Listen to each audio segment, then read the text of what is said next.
Hi guys. Today's video is about IOC or interest on capital. Now, क्या होता है interest on capital? कैसे calculate करते हैं interest on capital को? And what are the journal entries that are passed? Well, all of that will be covered. So, interest on capital होता क्या है? The owner has given money to the business. जो money जो भी assets के form में या फिर हार्ड कैश के फॉर्म में जो भी पैसे ओनर ने इन्वेस्ट करे होते हैं बिजनेस में उसको कहते हैं capital.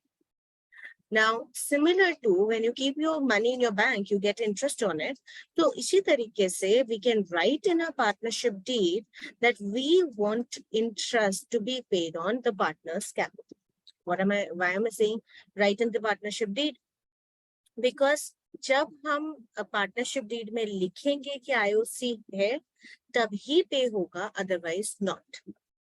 It's important to understand this.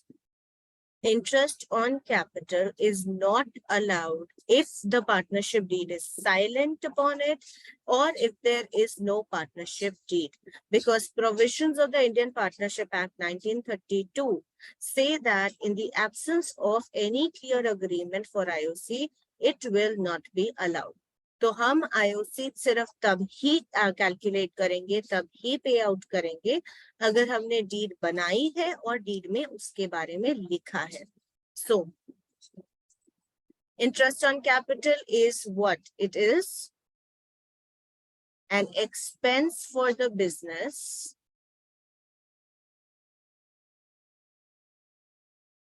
and it is paid to the partner, so it is an income for the partner. Business पे कर रहा है interest on the capital because capital is the money of the owner जो owner ने business को use करने के लिए दिया हुआ है, and the business is paying interest on it to the owner, that is the partner. Now if we talk about the journal entries, दो journal entries बनाई जाती हैं जिन्हें combine भी किया जा सकता है. Journal entries. The first journal entry we pass is interest on capital debit to partners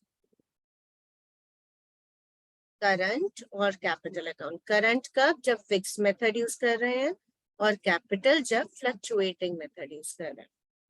The second journal entry would be P&L appropriation account debit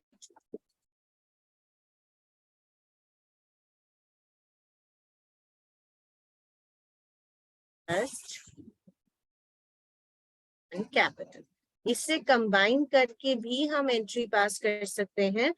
See, interest on capital is being created and then closed in two journal entries. तो net effect क्या हो रहा है? Partner को हम credit कर रहे हैं बिकॉज उसके लिए इनकम है, और P&L अप्रोप्रिएशन अकाउंट में हम डेबिट कर रहे हैं because it's an expense. So net effect में एंट्री बन गई P&L appropriation account debit to partners current या कैपिटल. तो आप सिर्फ ये दोनों का एंट्री भी पास कर सकते हो और both entries can be pass. Both treatments are acceptable in accounting. Now point आता है आईओसी कैलकुलेट कैसे करना है. कैलकुलेशन. नाउ आईओसी के अंदर अलग अलग केसेस हो सकते हैं. केसेस एज सच अलग अलग नहीं होते. सिंपल इंटरेस्ट का सिंपल सीधा साधा फॉर्मूला है. सिंपल इंटरेस्ट क्या होता है? PRT upon 100, principal into rate into time upon 100, क्योंकि रेट परसेंटेज के अंदर है. बस यहाँ फर्क क्या आ जाता है, यहाँ पर we may be given situations जहां साल के अंदर पार्टनर ने एडिशनल कैपिटल इंट्रोड्यूस किया या फिर पार्टनर ने अपने कैपिटल को विड्रॉ किया.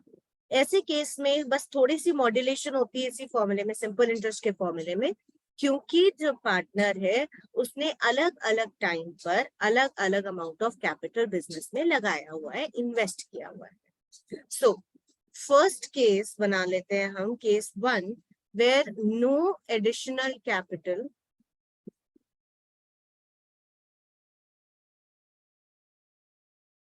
or withdrawal of capital is made.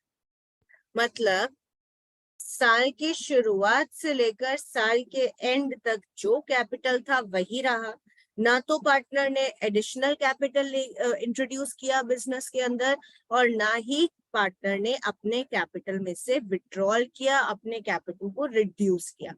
तो इसका मतलब है कि जो भी कैपिटल था ईयर के बिगिनिंग में वही बिजनेस में यूज हुआ for the entire year.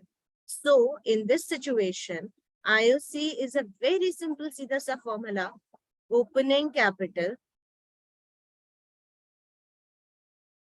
into rate upon 100। ठीक है, ये अप्लाई कब होगा? पूरे साल ना तो एडिशनल कैपिटल आया और ना ही withdrawal of capital. Case 2, when additional capital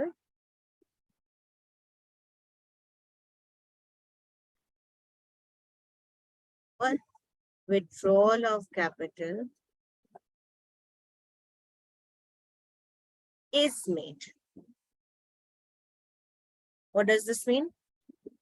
हमने ईयर के अंदर अंदर कोई चेंजेस करे अपने कैपिटल में, चेंजेस करे अपने कैपिटल में, चेंज दो तरीके से हो सकता है, या तो हम नया कैपिटल लाए होंगे और या हमने कैपिटल को विड्रॉ किया होगा, तीसरा कोई चेंज नहीं हो सकता है। या तो we can increase it by bringing in more capital और we can decrease it by withdrawing our own capital.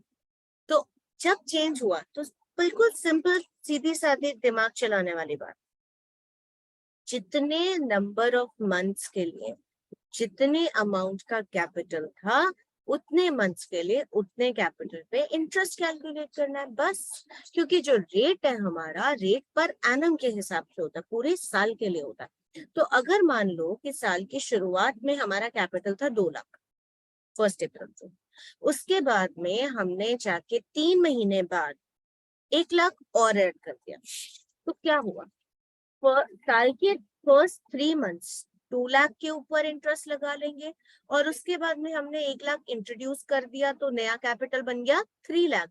अगले 9 महीने के लिए हम 3 लाख के ऊपर इंटरेस्ट लगा लेंगे। ठीक है, इसी तरीके से अगर विड्रॉल ऑफ कैपिटल, साल की शुरुआत में कैपिटल था 2 लाख रुपए का, उसके बाद में हमने 4 महीने के बाद में उसमें से 50,000 विड्रॉ कर, तो पहले 4 महीने के लिए 2 लाख रुपए यूज किए बिजनेस ने, बाकी 8 महीने के लिए, टोटल 12 होते हैं ना, तो 12 में से 4 चले गए, 8 महीने बच गए।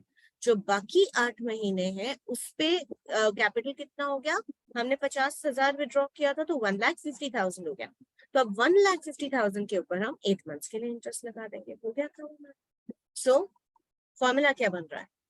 IOC is equal to, segments बना लेंगे, opening capital into rate upon 100 in month change before change का मतलब दोनों में से कोई भी, या तो एडिशनल कैपिटल लाए होंगे या विड्रॉल किया, plus closing capital into rate upon 100 into number of months after change। Now मैंने क्लोजिंग और ओपनिंग 2 पार्ट्स में डिवाइड कर दिया, अज्यूमिंग कि हमने साल में एक ही बार चेंज किया। अगर मल्टीपल टाइम्स चेंज हो तो फिर आप और डिवाइड कर सकते हो इसको। अगर 3 बारी चेंजेस आ गए तो जितने मंथ्स के लिए पहला कैपिटल था फिर उतने महीने का इंटरेस्ट लग गया, प्लस जितने मंथ्स के लिए फिर कैपिटल चेंज हुआ कितने टाइम के लिए रहा, फिर इस तरीके से सेगमेंट जितने मर्जी भी बना सकते हैं।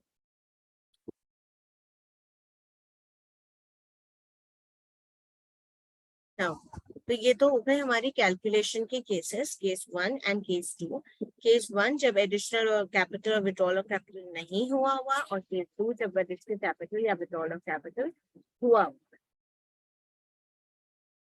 नेक्स्ट हमारी प्रॉब्लम आती है आईओसी के अंदर कि आईओसी को कैसे ट्रीट करना है, इज इट अ चार्ज और एन अप्रोप्रिएशन।